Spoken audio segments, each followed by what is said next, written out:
Today, students at the University of Idaho are returning to campus after winter break. This comes almost 2 weeks after police arrested a suspect in the murder of 4 University of Idaho students. KREM 2's Nicole Hernandez has been in Moscow since this story first broke 2 months ago. Nicole, you're back on campus this morning. What are things looking like today?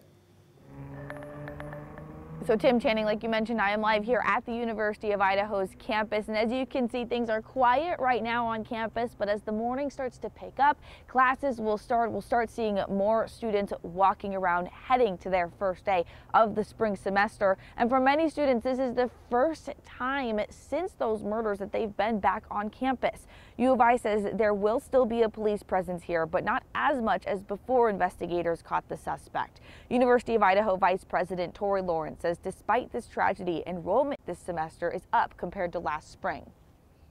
This has shown that Moscow is not immune to violence like this, but you know, it's still a very safe community. So the university is also considering adding self-defense classes for students. Looking ahead, Brian Koberger will be in court again tomorrow. It will be a status hearing starting at 8 a.m. Status hearings are typically a time for the judge to make sure both the defense and prosecution are on track. Then in the next week and a half, the suspect will need to have his preliminary hearing. There is where we're expecting him to either plead guilty or not guilty. In Moscow, Nicole Hernandez, KREM 2 News. In our commitment to more to every story, we are taking a look back now at what students have experienced over the last 2 months. The murder shook the tight-knit community in Moscow, a place that has very low crime, let alone one of this magnitude.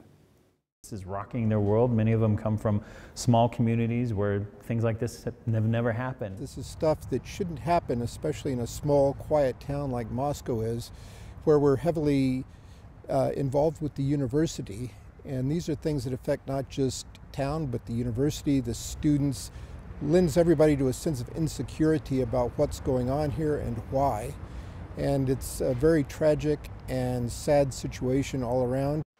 Right after the murder, students felt uneasy without a suspect in custody, especially those who live near the crime scene. A lot of people left last night, and then we were like, I know we were like one of the only ones who actually stayed here last night. My mom has called me every single hour for since 7 a.m. this morning. So yeah, they want me to come home if I don't feel safe. Well, the murders happened just before Thanksgiving break. The University of Idaho gave students the option of finishing the semester from home if they did not feel safe. Many took them up on that offer. Definitely like a ghost town here. Weird seeing everyone just pack up and leave. Since so many students left campus, the University of Idaho decided to postpone the candlelight vigil until after Thanksgiving break on November 30th. Xana Kernodle.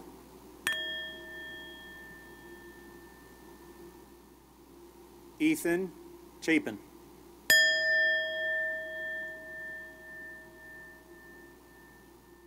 Kaylee Gonçalves.